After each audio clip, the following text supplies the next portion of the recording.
এবং deputy secretary general of homeopathic medical association of India. এক minute শুনে My most beloved friend, philosopher and guide, Dr. Suresh Agarwal, my classmate. খুব ভালো লাগলো আজকে।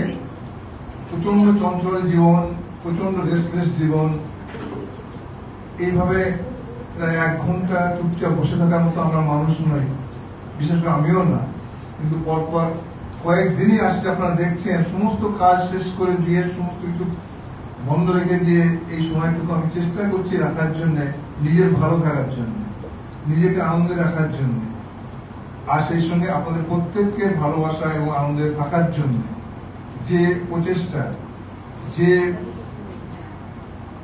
উৎসর্গ, সেই উৎসর্গ আমার বন্ধু ডাক্তার আগরওয়াল শুধু ওনার জন্য নয়, আমাদের প্রত্যেকের জন্য যেভাবে দিনের পর দিন করে যাচ্ছেন, আমরা আশা করব আগামী দিনে এই যে কর্মপদ্ধতি, যে মেডিটেশন এবং যোগা, যা আজকের জীবনে সারা পৃথিবীতে একটা বিরাট ছাপ ফেলছে, বিরাট এর আছে। কারণ চিকিৎসা জগতের সঙ্গে এটাকে একেবারেই সম্পূর্ণরূপে যুক্ত হয়ে গেছে। কারণ আমরা খুব ভালো ভালো ডাক্তারও চাইছি যতটা কম মেডিসিন খেয়ে আমাদের নিজেকে সুস্থ রাখা যেতে পারে। খুব ভালো যদি একেবারে মেডিসিন না খাওয়া যায়, এর থেকে ভালো লাইফ আর হতে পারে। ন্যাচারাল ফিনোমেনা যেটা, ন্যাচারাল কিওর যেটা, সেই কিওরের দিকে নজর রেখে মেডিটেশন, যোগা খুবই গুরুত্বপূর্ণ।